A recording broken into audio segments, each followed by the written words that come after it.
The Mega Drive had a huge and varied lineup of games. Many were destined to become classics, a few were doomed to be eternally reviled, and plenty of them were quickly forgotten. The games on this list don't quite fit into any of those categories. Some of them are genuinely good games and still well remembered, but not by enough people to really call them classics. None of them are truly terrible, but there may be some pretty significant flaws in evidence in these games. But I do think they're all interesting in some ways and worthy of coming up in retro game discussions more often. And yes, I'm sure that each of these games has a rabid fanbase out there somewhere who would love to tell me how wrong I am about them being underappreciated, and I'd love to hear about it and what makes these games so special to them, so seriously, do please comment if you want to share your perspective. This list is pretty much in a random order, so once again there's no actual ranking involved. Well, let's get into it. Number 1, Chakan the Forever Man.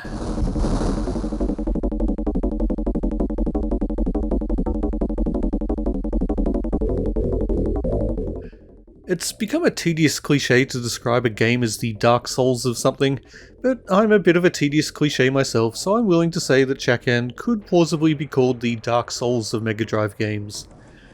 There are some definite similarities in terms of tone, i.e. dark, plus it's tough as hell, which is a key element of any Dark Souls comparison. There's also a degree of non-linearity as the player can choose the order in which they attempt the different levels, and the fact that death is expected and not necessarily the ultimate end, that's another Dark Souls-esque design choice. Plus there's a varied arsenal of weapons and a range of spells you can cast. Yeah, there really is a good bit of Dark Souls here. But Chakan was released in 1992, and it was a truly remarkable game for its time, especially because of its dark, mature tone, at a time when bright colours and cartoony graphics were very much the in thing. I hired it one summer holiday and got absolutely nowhere with it. I just died repeatedly, which may have been good training for Dark Souls, but it was bad for a game I only had access to for a limited time. Technically you have infinite lives, but death can still cost you quite a bit of progress, and honestly I only find this game even remotely accessible today thanks to save states.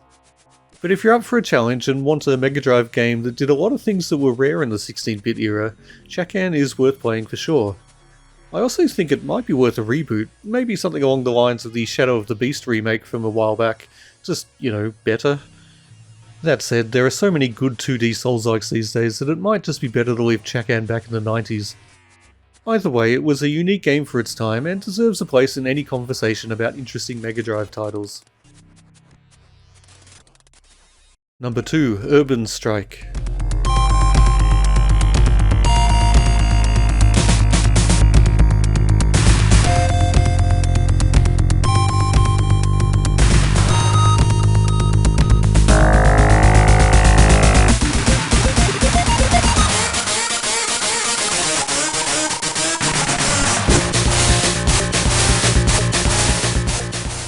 The third game in the Strike series, Urban Strike is somewhat overshadowed by the games that came before it. Desert Strike was a, strikingly original game for the Mega Drive, with its isometric perspective, smooth action, cinematic presentation, and dynamic carnage. Jungle Strike took everything the first game did and turned it up to 11. And I'm willing to concede that Jungle Strike probably remains the best of the Mega Drive Strike games, but I don't think that means Urban Strike should be ignored. It does most things as well as Jungle Strike, and some things better. The levels feel a little more packed with detail, and the missions perhaps a little better thought out in places. It also seemed to readjust the balance slightly in the player's favour, giving you more opportunities to find health and armour, and reducing the occasions where you'll just be blasted out of the sky by a torrent of shrapnel. Some people may prefer the more challenging nature of Jungle Strike, and like I say, on the whole I believe it remains the better game, but I don't think Urban Strike should be looked down upon. Well, apart from the on-foot sections, the Strike games did helicopter combat so well it was really a baffling decision to have the player walk around without their 5 tons of machinery and metallic death. When the player transferred to other vehicles elsewhere, they were mostly a welcome change of pace, so I guess I understand that the developers wanted to build on that, but these on-foot sections are really kind of boring. I don't necessarily think they're horrible, they're just such an obvious step down from what the game's best at. But what it's best at is pretty damn good, so it's still worth remembering. Number 3, The Adventures of Batman and Robin.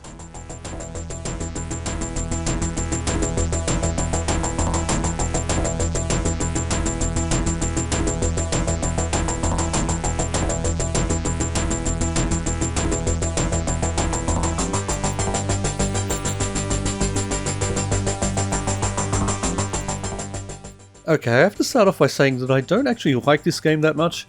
It's frustrating, the controls are not great, and despite the undeniable variety, it's just never very much fun. I mean, I'm aware there are quite a few people who have managed to get quite a bit of enjoyment from it, but I'm not one of them. I just don't think it's a particularly good game. What it is though is a fantastic tech demo for the Mega Drive's capabilities in terms of both sound and video.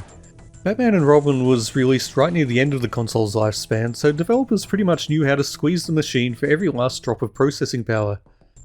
But there's more than just technical know-how to this game's audio-visual achievements, there's real ingenuity and artistry as well. The soundtrack, for instance, is one of my favourites on the system, to the point I even mentioned it as being a contender in my last list video. And I wasn't surprised to learn that the composer is actually Jesper Kyd, who went on to create music for the Hitman, Borderlands and Assassin's Creed series, and is very highly regarded in the world of video game music. Incidentally, in what I swear is a coincidence, he'll also be showing up in 2 other entries on this list. For my money, this game is still his best work, but then I do have a particular fondness for this style of heavy industrial music as rendered by the Mega Drive's iconic sound chip.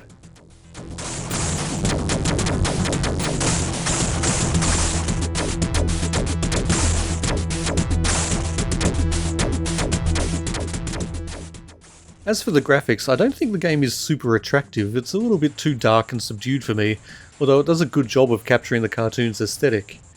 But the technical prowess on display is truly remarkable. There are so many faux 3D effects and so much smooth, intricate scrolling, it's incredibly eye-catching at times. There's a YouTube channel called Coding Secrets, run by a guy who actually worked on several Mega Drive games, and he's done a couple of videos on the tricks and secrets used by the programmers of Batman and Robin. I highly recommend checking it out. And in what I again swear is a coincidence, he was also a programmer on another game on this list, and has done a video about that one too.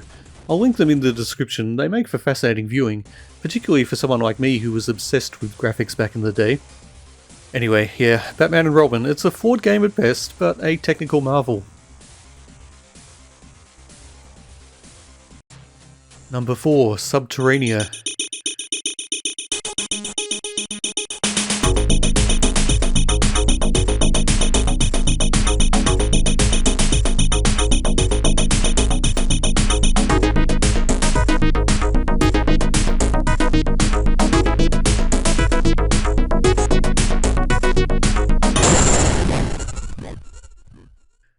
Okay, here's the second game on this list to feature Jesper Kyd as composer. In fact, he was one of the founders of this game's company, Xerinx. But it's not necessarily the soundtrack that I remember Sub-Terrania for, although it is really good and merits a comparison to Kyd's later work with Batman and Robin. It's more for the rather ingenious control scheme. It's a scrolling shooter, but unlike most games of the type, gravity is a huge factor, as is the amount of fuel you have to use to fight against it. Firing your thrusters consumes fuel at an alarming rate, and although there are quite a few fuel pods scattered about, it is extremely common to find yourself feathering the throttle as you glide towards one, desperately trying to get maximum distance from the last pixels in your fuel gauge. Using gravity to pull you down rather than wasting fuel is a valuable tactic in this game. All the action takes place in caverns, some of them rather narrow and claustrophobic, and your thrusters are surprisingly powerful, so it's not uncommon to find yourself ping-ponging from one wall to another, eating up your shields even quicker than your fuel. It's fair to say that until you develop the finesse that is required to navigate these rocky depths, the walls will be more dangerous enemies than any of the actual enemies. The levels are large, sprawling and non-linear, and there are several impressively large and challenging bosses. It is a tough game, but never to the point of extreme unfairness, and just mastering the control scheme is a satisfying achievement. This is one Mega Drive game that I believe is as fun to play today as it was 30 years ago. Number 5, Red Zone.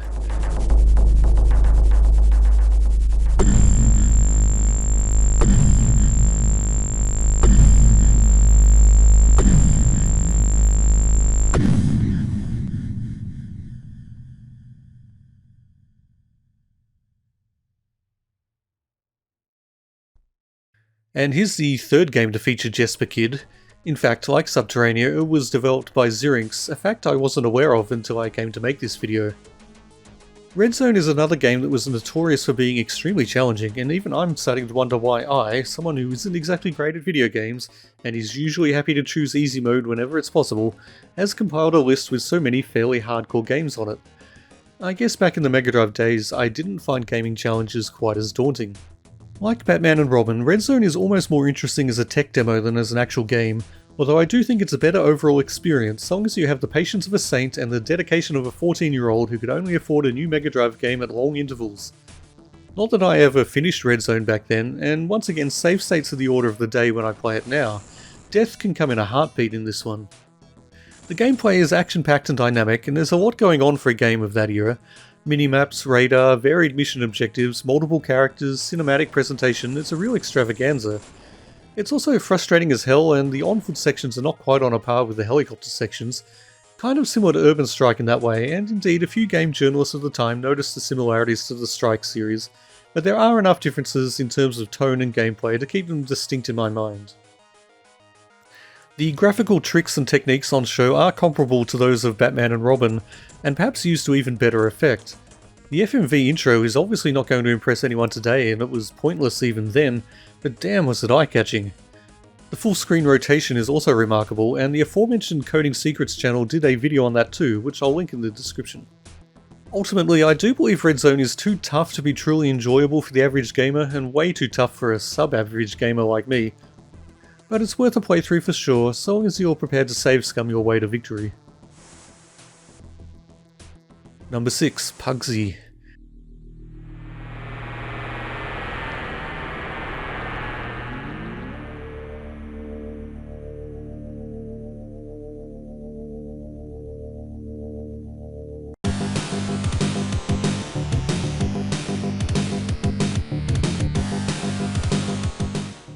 And here is yet another game that has been featured on the Coding Secrets channel. In fact, it was largely programmed by the guy behind the channel. I wish I knew his name, but if it appears anywhere on this channel I can't find it. Apparently he was one of the founders of Traveller's Tales, so I guess that narrows it down. Traveller's Tales did a few interesting Mega Drive games, and then went on to the LEGO Star Wars series, so on the whole they were pretty successful. They also developed Puggsy, which I might at one point have called my favourite game on the Mega Drive. Admittedly, that wasn't an opinion I held for very long, as it became apparent after a while that, while incredibly promising, it had a few flaws that held it back from true greatness. However, I still think it's a good and worthy game.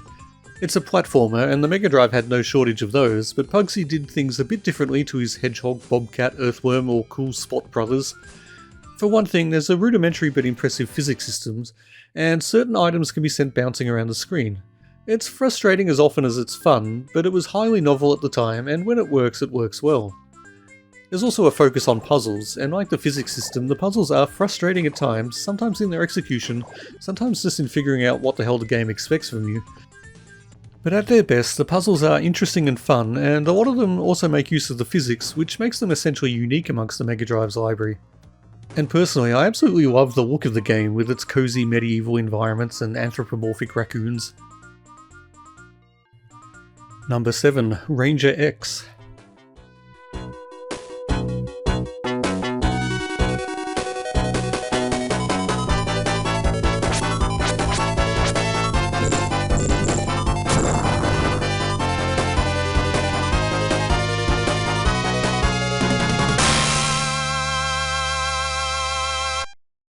And finally, we have a game that might have a little more style than substance, but the substance isn't bad and the style is great, especially if you're into mechs and rockets and explosions. And when I first played this game, I definitely was.